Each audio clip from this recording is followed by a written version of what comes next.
Bismillahirrahmanirrahim. Assalamualaikum warahmatullahi wabarakatuh.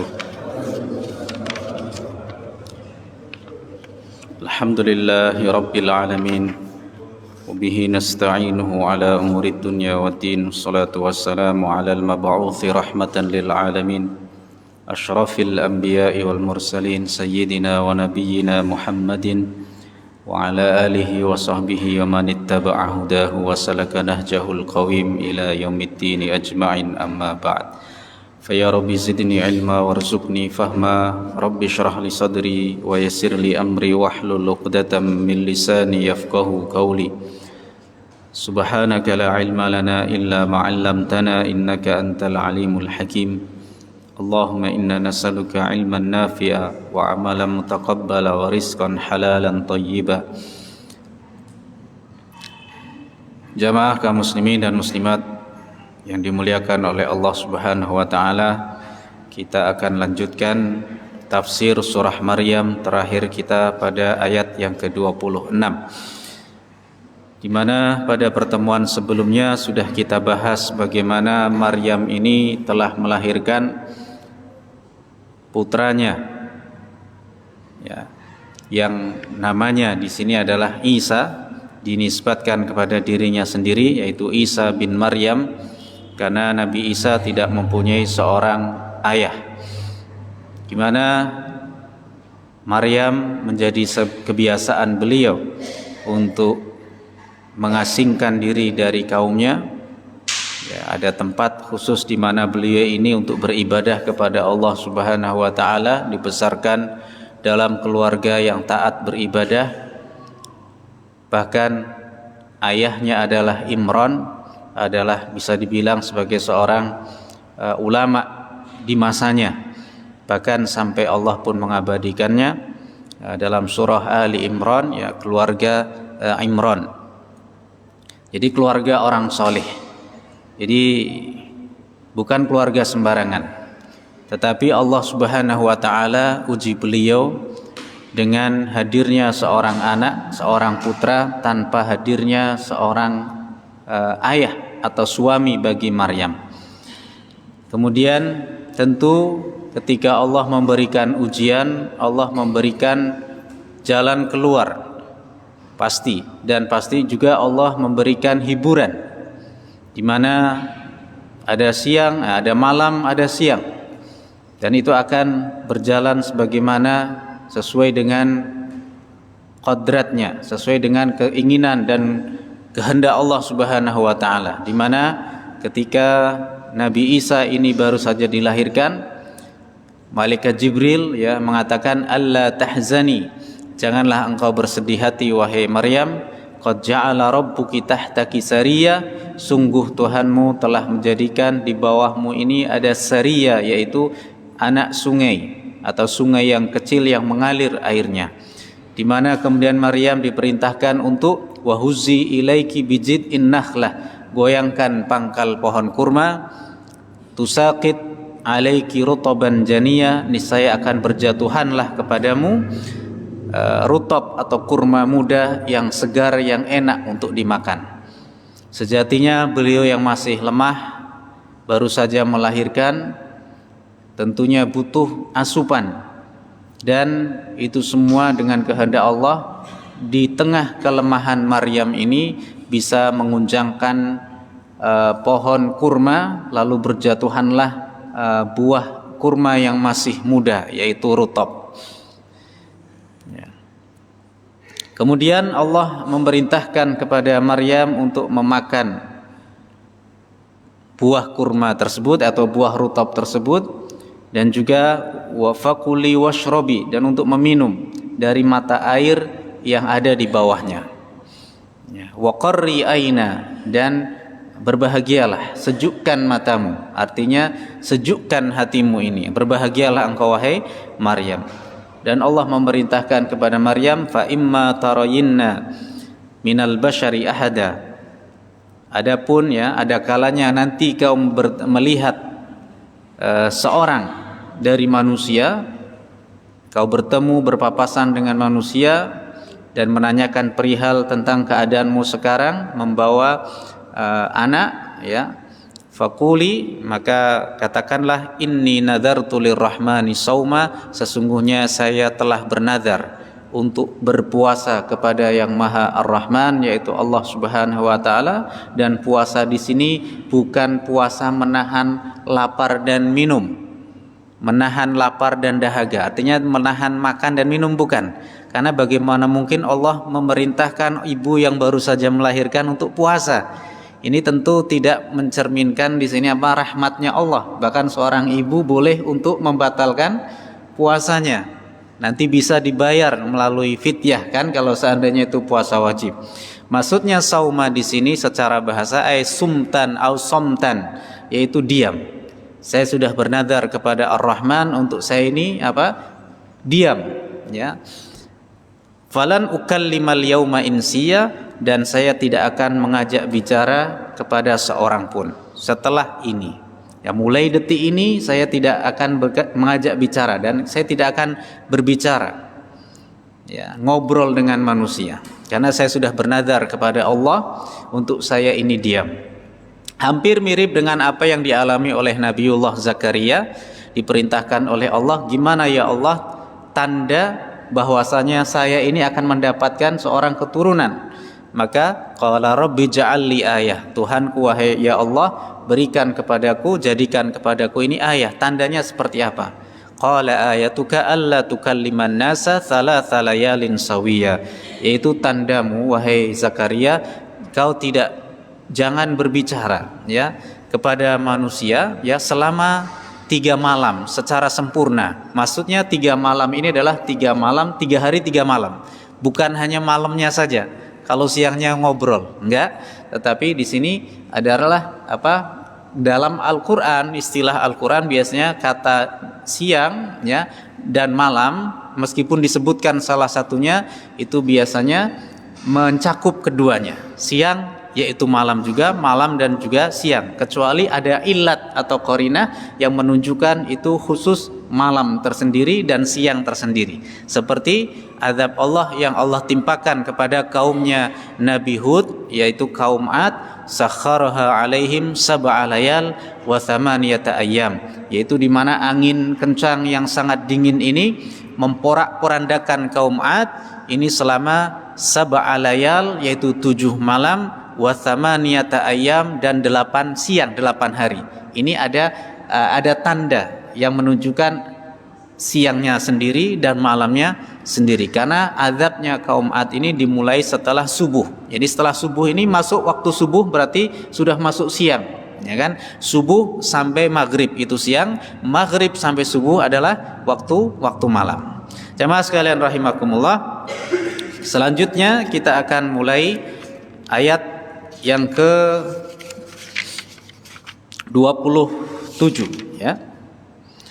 A'udzu billahi minasyaitonir rajim. Fa'atat bihi qaumaha tahmiluhu qalu ya maryamu laqad ji'ti syai'an fariya. Lalu Maryam membawanya, yaitu membawa putranya Isa, qaumaha, kepada kaumnya.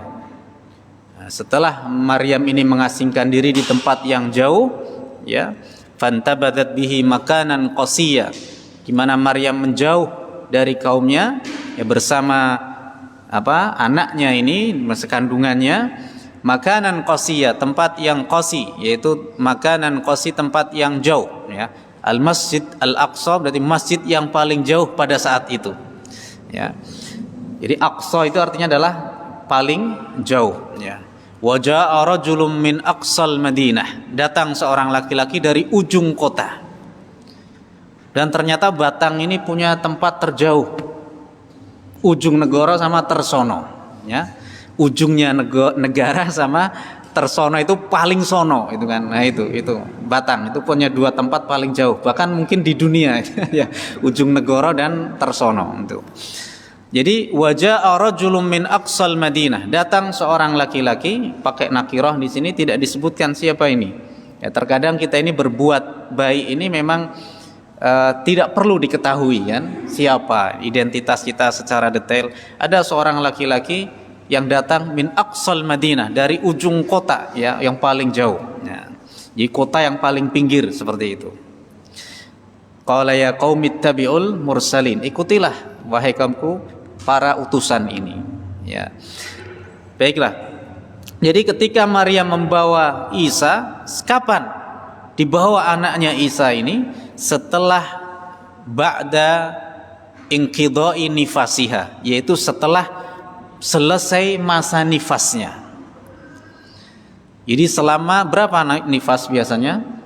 Sekitar 40 hari ya. Kemudian setelah selesai nifasnya ini Maryam, kemudian Maryam beranjak ya, meninggalkan tempat pengasingannya ini, kemudian kembali ke kampung halamannya sambil menggendong, artinya mengemban ini putranya Maryam ya.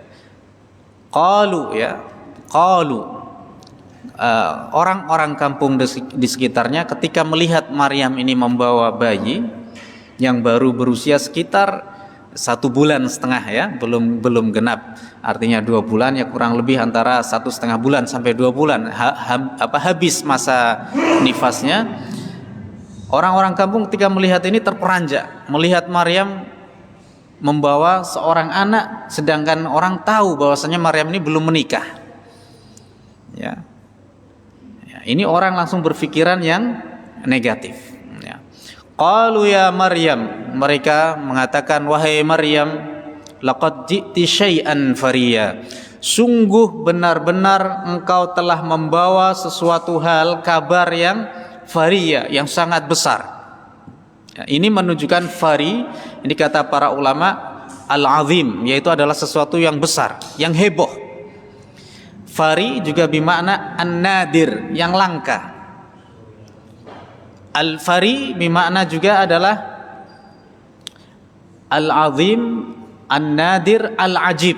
Jadi sudah perkara yang besar, yang menghebohkan, yang mencengangkan, yang membuat orang ini terheran-heran, geleng-geleng kepala, dan perkara ini langka. Kenapa ini perkara besar? Karena Maryam belum punya suami. Mencengangkan juga, bikin orang terheran-heran. Kemudian sesuatu yang langka karena gimana ini seorang Maryam, putri Imran, lahir di tengah keturunan keluarga yang baik-baik, orang soleh, bapaknya ketua ulamanya ya saat itu Bani Israel ya kan. Dia dan keluarga baik-baik.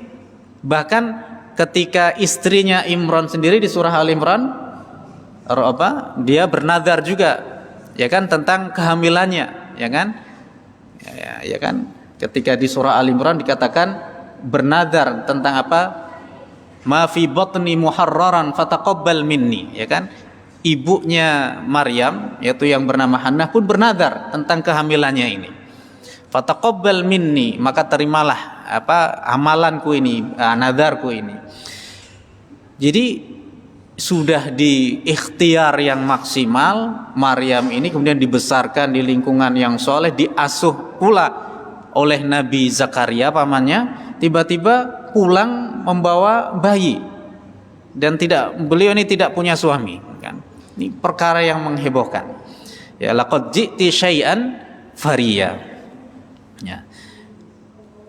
ya ukhta Harun, ini masih melanjutkan perkataan dari kaumnya ini, ya ukhta Harun, wahai saudarinya Harun, ma kana abuki imra'a sau'in wa ma kanat ummuki baghiyah.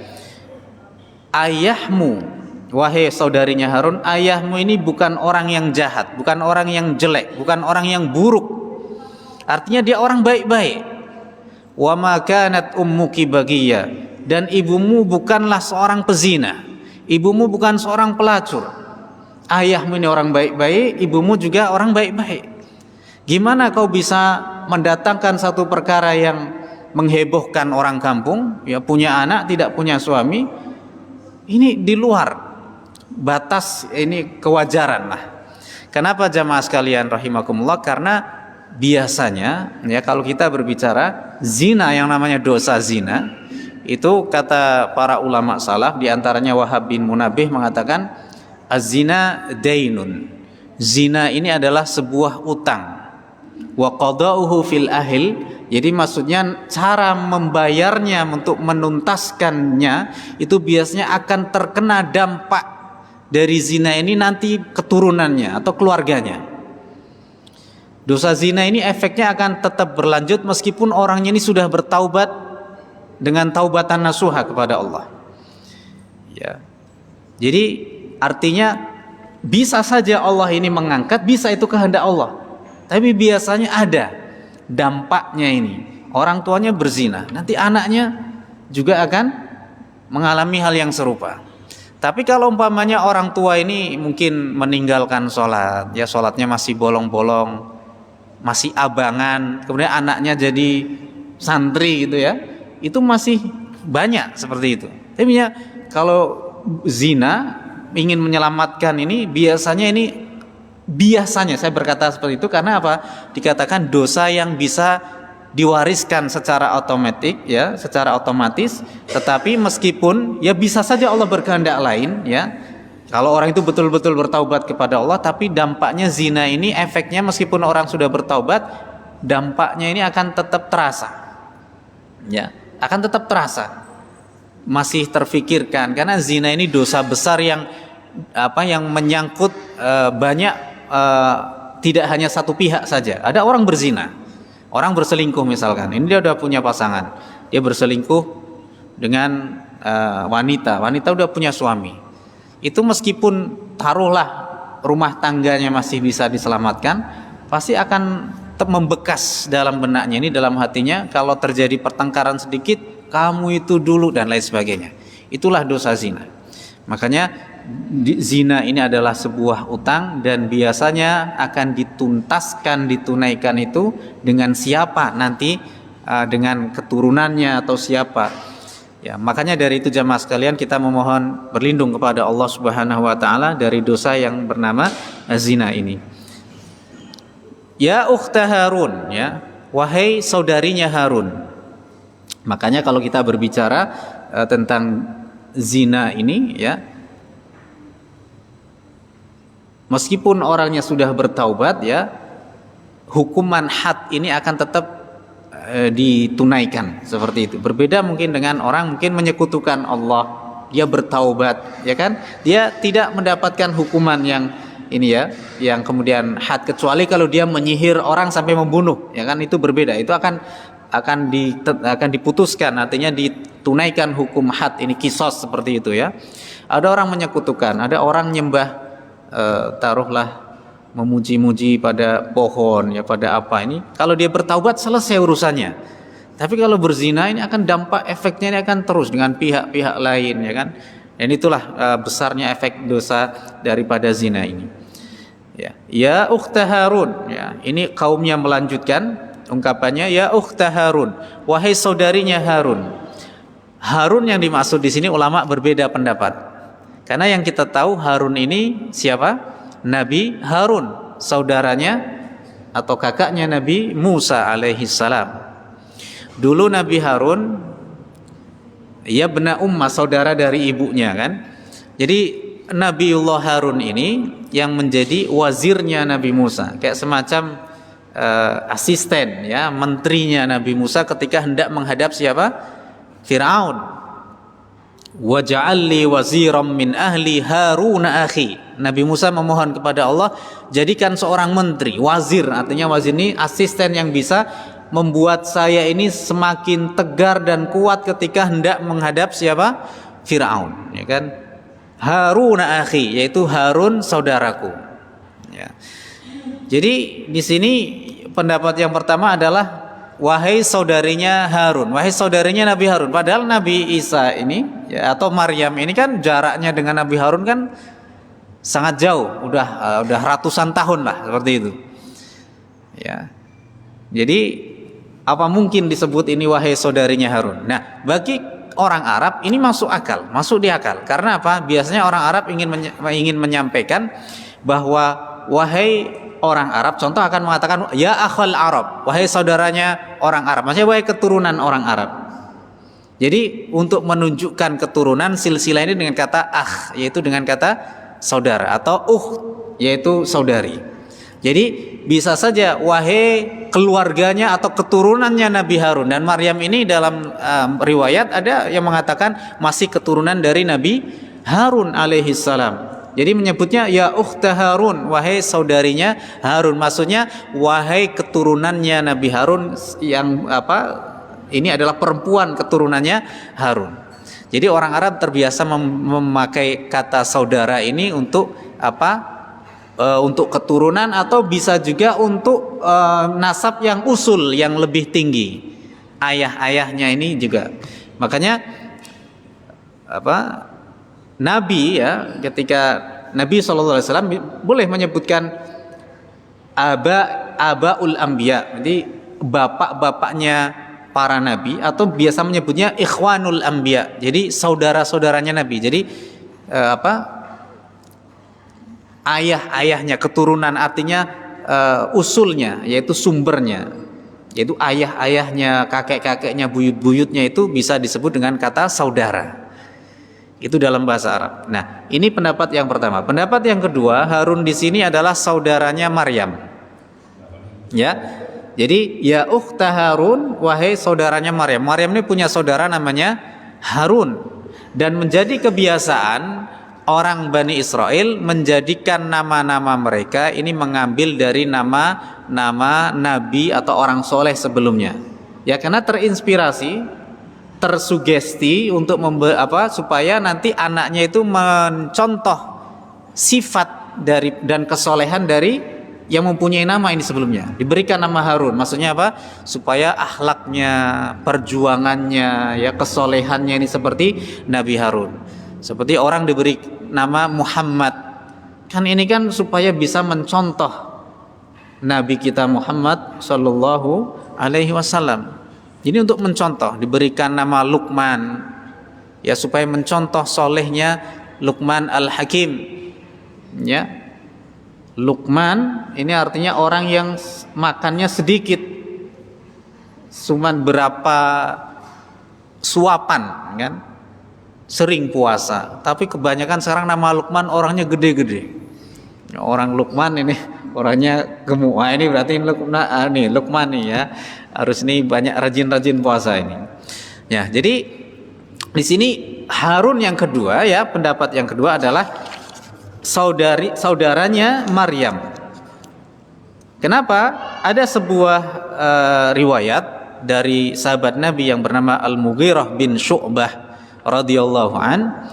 Jadi ketika beliau ini diutus oleh Rasulullah ke Najran, di situ kaum Najran ini adalah orang-orang yang beragama Nasrani. Ya. Nah, jadi orang-orang Najran diutuslah ini Mughirah bin Syu'bah ke Najran, kepada penduduk Najran. Kemudian ketika tahu ini adalah utusan Rasul sallallahu alaihi wasallam, maka ingin mendebat. Jadi sudah menjadi karakter orang Nasrani, ahli kitab ini ingin mendebat. Sejauh mana umat Islam ini pengetahuan tentang Islamnya ini. Bahkan orang ini salah satu kuliah teologi, ingin menjadi seorang pendeta, menjadi seorang pastor, ini akan ada satu semester di mana ini untuk menjatuhkan jadi teologinya umat Islam. Ya, sampai akhirnya banyak juga di antara mereka yang justru mendapatkan hidayah, ya kan, dan tidak bisa membantah daripada teologinya umat Islam. Banyak juga seperti itu. Meskipun banyak juga yang lolos juga jadi pendeta kemudian pastor seperti itu. Jadi mereka ini ingin mendebat, jidal, ya, mengorek isi Al-Quran, dan yang ditanya ini, kalau yang diberi pertanyaan ini orang awam ini kan, ya mereka mungkin nggak bisa menjawab, kan? Seperti itu. Nah, seperti contohnya di sini yang ditanya seorang sahabat Nabi, dan waktu itu sahabat Nabi Mughirah bin Syu'bah ini, waktu itu beliau belum tahu secara detail, ya meskipun beliau seorang sahabat, ya, karena kita tahu bahwasanya kebanyakan riwayat ini kan ahad, ya, kebanyakan riwayat ini terbatas. Ya ada mungkin sahabat sebagian tahu, sebagian lain tidak tahu. Bahkan ada dalam kisah di tafsir surah An-Nasr, idza jaa nasrullahi wal fath, itu ketika Umar ibn Khattab menjadi seorang khalifah, dikumpulkan ini sahabat-sahabat senior. Apa itu yang dimaksud dengan idza jaa nasrullahi wal fath? Apabila telah datang pertolongan Allah dan kemenangan. Maka mereka mengatakan ya ketika Islam ini sudah memenangkan, artinya sudah menguasai Jazirah Arab dan lain sebagainya, kemudian dihadirkan Ibnu Abbas. Waktu itu beliau sahabat junior, ya kan, Ibnu Abbas. Orang-orang merasa ini kenapa ada orang junior, masih artinya usianya masih muda, kenapa dihadirkan? Ya, Umar ingin memberi tahu kepada sahabat-sahabat senior tentang keilmuan yang dimiliki oleh Ibnu Abbas, ya kan? Ingin menguji, memberitahu kepada mereka informasi tentang siapa sebenarnya Ibnu Abbas ini. Betul, akhirnya apa? Ibnu Abbas ditanya, wahai Ibnu Abbas, benarkah apa yang mereka katakan? Idza jaa nasrullahi wal fath, apabila telah datang pertolongan Allah dan kemenangan ini, maksudnya Islam ini sudah menang dan sebagainya. Ini secara tekstualnya betul. Ketika Fathu Makkah ini banyak kabilah-kabilah Arab yang kemudian memproklamirkan masuk Islam, berbaiat kepada Nabi. Betul memang. Setelah itu Islam semakin meluas. Betul, tapi ada makna yang tersirat yang para sahabat ini banyak tidak tahu. Apa kata Ibnu Abbas? Yaitu telah datang ajalnya, artinya sudah dekat ajalnya baginda Rasul sallallahu alaihi wasallam. Yaitu ajalnya Rasul sudah dekat ketika sudah Fathu Makkah, ya, kemudian orang Islam ini sudah menyebar, ya, luas. Artinya tandanya Rasulullah ketika khutbah di Haji Wada itu kan di Mina, beliau menyampaikan, apakah sudah aku sampaikan apa yang datang dari Tuhan kalian? Sudah ya Rasul. Maka Rasul mengangkat tangannya dan Allahumma syhad, ya Allah saksikan. Ini menunjukkan bahwa Rasul sudah menyampaikan semua risalah yang diamanahkan kepada beliau dari Allah, dan ini menunjukkan bahwa ajal Rasulullah ini sudah kian dekat karena tugas sudah selesai. Ya, qudiyal amr. Jadi perkara sudah diputuskan, sudah selesai. Ya. Jamaah sekalian rahimakumullah. Jadi Harun di sini ketika ada sahabat Mughirah bin Syu'bah datang ke negeri Najran, ke penduduk Najran, mereka orang ahli kitab ini mendebat. Ara'aita ma taqra'un? Tidakkah kau lihat, ya? Lihatkah kau wahai Mughirah apa yang kalian baca ini? Yaitu apa? Ya ukhta Harun. Ini ungkapan kepada Maryam, wahai saudarinya Harun. Wa Musa qabla Isa. Sedangkan Musa saudaranya Harun ini jauh-jauh datang sebelum datangnya siapa? Isa. Kenapa kok disebut Maryam ibunya Isa ini adalah saudaranya Harun? Ya. Ada apa? Saudarinya Harun. Bikada wa kada. Mereka ingin mendebat, ingin menguji sejauh mana sahabat ini menjawab. Mughirah bin Syu'bah radhiyallahu anhu ini menjawab. Qala, maka Mughirah bin Syu'bah radhiyallahu anhu ini setelah sepulangnya melaporkan ini kepada Nabi SAW, menanyakan kepada Nabi. Faraja'tu fadzakartu dzalika li Rasulillah SAW. Maka ketika aku pulang, ya, ke Madinah, kemudian aku menyebutkan ini, menceritakan ini kisah tadi, pertanyaan ahli kitab ini, orang-orang Nasrani ini ingin mendebatkan, ya. Maunya orang Nasrani itu apa? Ini Al-Quran ada yang tidak benar. Ini salah, ini Al-Quran nih. Ini maunya orang Nasrani, ya. Masa Maryam ini saudarinya Harun, padahal Harun ini jauh hidup sebelum Maryam. Ini maksudnya orang Nasrani ingin menjatuhkan, ya, akidahnya umat Islam supaya kalah ini. Maka karena sahabat ini Mughirah bin Syu'bah ini artinya belum faham betul, kemudian beliau pulang, kemudian menanyakan perihal ini kepada Rasulullah SAW. Maka dijawab oleh Rasulullah. Faqala, Rasulullah bersabda, ala akhbartuhum annahum kanu yusammuna bil anbiya'i was salihina qablahum. Ya, apakah perlu aku beri informasi, memberitahu kepada mereka penduduk Najran yang beragama Nasrani bahwasanya orang-orang, yaitu orang-orang Bani Israel, mereka ini terbiasa memberikan nama anak-anak mereka ini dengan nama-nama para nabi dan orang-orang soleh sebelum mereka. Jadi maksudnya Harun yang ini dimaksud, insya Allah pendapat yang kuat adalah Harun saudaranya siapa? Maryam, bukan Harun keturunannya, maksudnya dari keturunan Maryam ini keturunan Nabi Harun. Bisa jadi ini menggabungkan dua pendapat tadi, maksudnya adalah ya ukhta Harun adalah saudarinya Harun, maksudnya Maryam punya saudara namanya Harun dan Maryam adalah keturunan dari Nabi Harun alaihi salam. Jamaah sekalian rahimakumullah. Kemudian dilanjutkan, maka na abuki imra'a sau'in wa ma kanat ummuki baghiyah. Tidaklah ayahmu ini adalah orang yang buruk, maksudnya ayahmu adalah orang yang baik-baik, ya. Kemudian ibumu bukanlah pezina, ibumu bukan pelacur. Masa engkau datang dengan membawa anak sedangkan kau tidak punya suami? Ini tuduhan, ya. Karena apa? Kita tahu bahwasanya orang Yahudi ini mengatakan bahwa Maryam ini berzina, ya, dengan sepupunya, dengan saudaranya bernama Yusuf, ya kan, An-Najjar, ya, dengan Yusuf An-Najjar. Sehingga kalau dalam bahasanya mereka Yusuf apa, Nazaret, ya, Yusuf Nazaret itu berzina. Itu menurut orang Yahudi. Jadi Yahudi ini betul-betul merendahkan kedudukan daripada Nabi Isa dan ibundanya, yaitu Maryam binti Imran. Sedangkan orang Nasrani terlalu melebihkan. Dan kita umat Islam ada di posisi tengahnya. Kita tidak merendahkan dan kita juga tidak meninggikan terlalu tinggi. Kita tidak mengatakan Isa adalah putra Allah, tapi kita meyakini Isa adalah Abdullah wa Rasuluh, yaitu hambanya Allah dan utusannya Allah Subhanahu wa ta'ala. Beliau adalah seorang nabi dan rasul, sebagaimana Allah memerintahkan kepada nabi-nabi sebelumnya.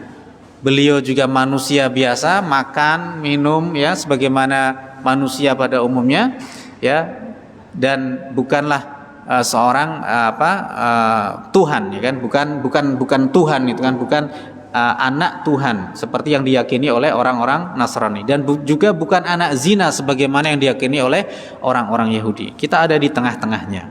Kita ini umat wasato, umat tengah, seperti itu.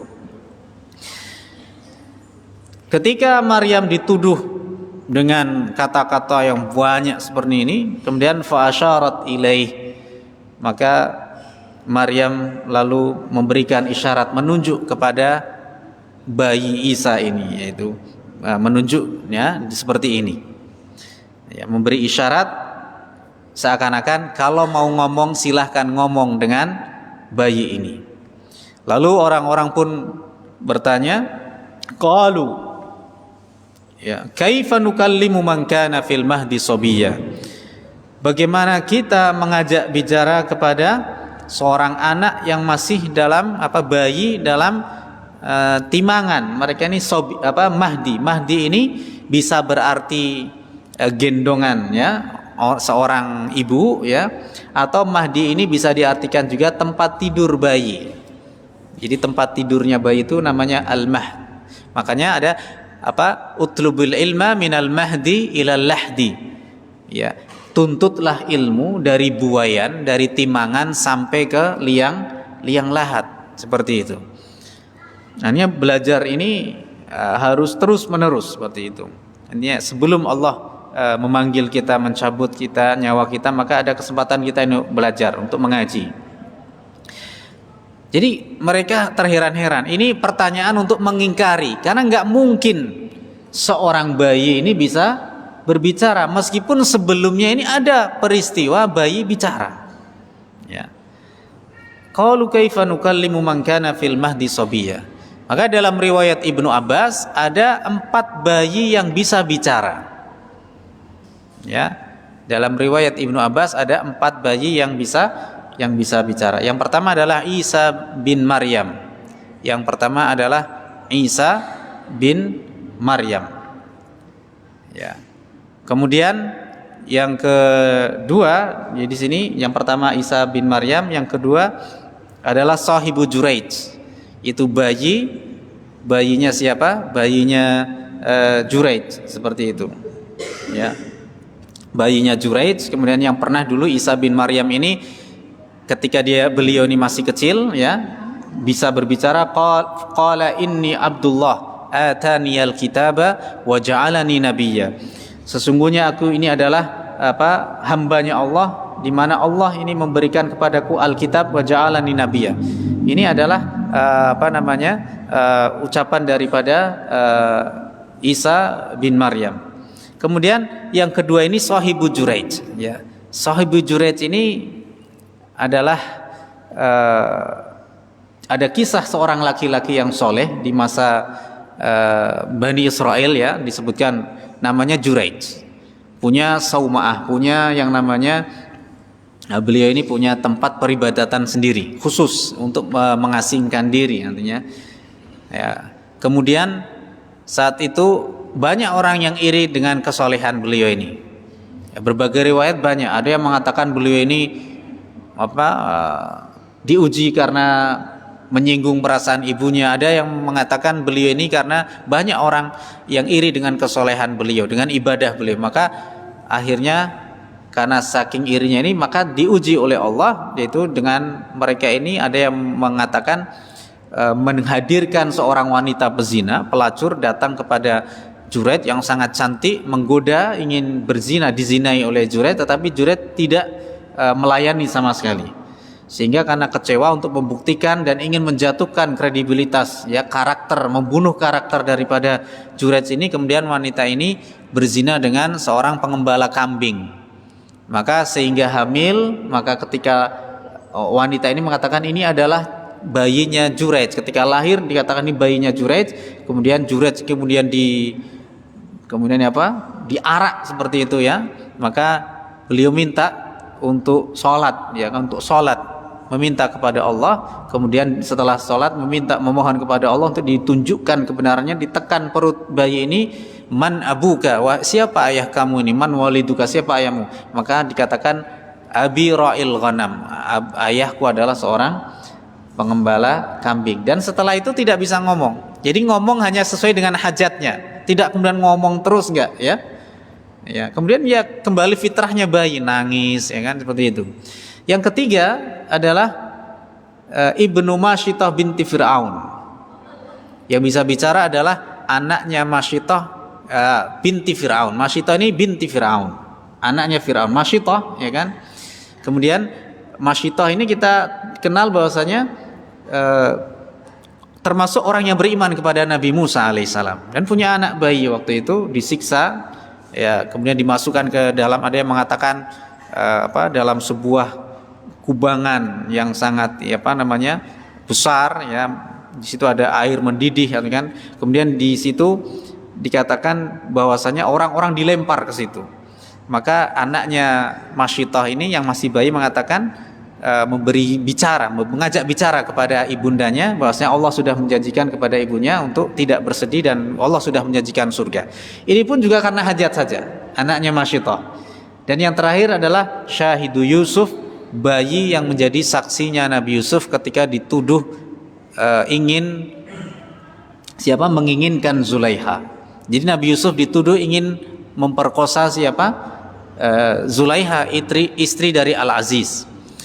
Jadi ketika itu di surah Yusuf dijelaskan wa syahida syahidum min ahliha, disaksikan oleh seorang saksi dari keluarganya Zulaiha ya kan, in kana qamisuhu qudda min kubulin fasadaqat wa huwa minal kadzibin.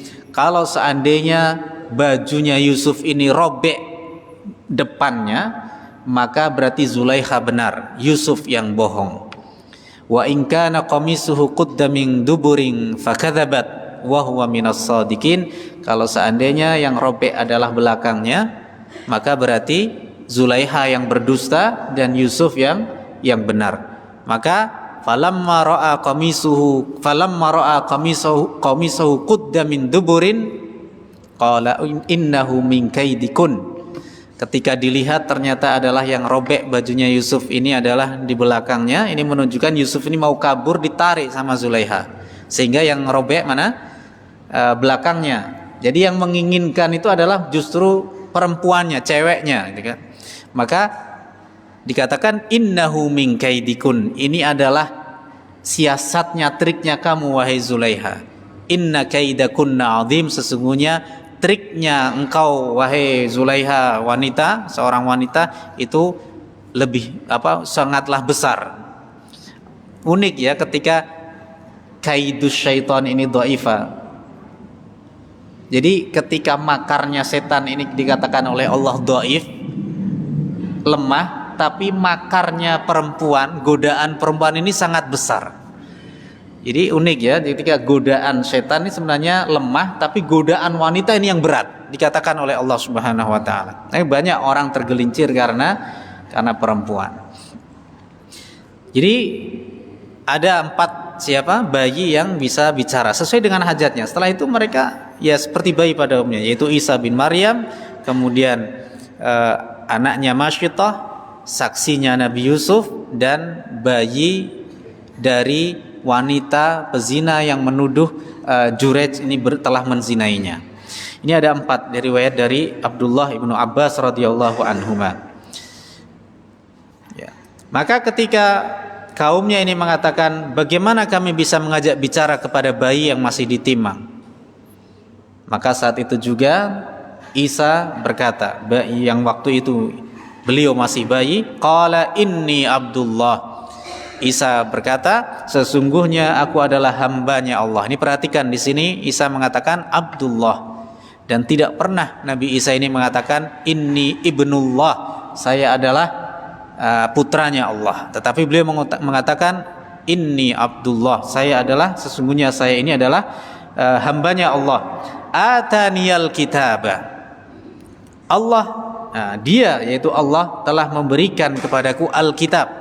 Apa yang dimaksud Alkitab di sini adalah Al-Injil, yaitu kitab Injil. Ya, kitab suci yang Allah berikan kepada Nabi Isa alaihissalam dan pengikutnya. Ya. Wa ja'alani nabiyya, dan dialah Allah yang menjadikan aku seorang nabi. Nabi adalah pembawa berita besar datangnya dari Allah, risalahnya dari Allah. Ya. Jadi di sini perhatikan Nabi Isa mengatakan hambanya Allah. Kemudian telah diberikan oleh Allah kepadanya yaitu kitab Injil. Yang kitab Injil ini termasuk merevisi dari kitab sebelumnya, yaitu kitab apa? Taurat. Dan kita tahu bahwasanya datangnya Nabi itu biasanya ada hal-hal hukum-hukum yang direvisi. Ya. Seperti Nabi kita Muhammad ini sudah merevisi, menasih, menghapus hukum-hukum yang sebelumnya ini diberlakukan, kemudian sudah tidak lagi diberlakukan. Ada semacam revisi hukum. Ya. Dan beberapa hal sebagaimana dikatakan oleh Nabi Isa dalam sebuah ayat, wali uhilla lakum ba'dalladzi hurrima alaikum. Aku menghalalkan sebagian apa yang sudah diharamkan. Dan ternyata di sini bagi orang-orang Yahudi, Nabi Isa ini, karena mereka menganggap Nabi Isa ini adalah anak hasil zina, sehingga menganggap Nabi Isa ini telah merubah isi kitab Taurat. Jadi Injil ini sebagai yang menghancurkan isi Taurat. Karena bagi orang Yahudi Taurat ini sudah finish. Ya, bagi orang Yahudi Taurat ini adalah finish. Meskipun mereka ini sudah yuharrifunal kalima amma wadhihi, mereka sudah merubah kalimat-kalimat dari tempatnya, sehingga orang Yahudi ini marah kepada Isa yang mereka yakini sebagai anak hasil zina dan sudah merubah isi kitab Taurat. Nauzubillahi min dzalik. Insyaallah kita akan lanjutkan pada pertemuan selanjutnya. Subhanakallahumma wa bihamdika asyhadu an la ilaha illa anta astaghfiruka wa atubu ilaik. Assalamualaikum warahmatullahi wabarakatuh.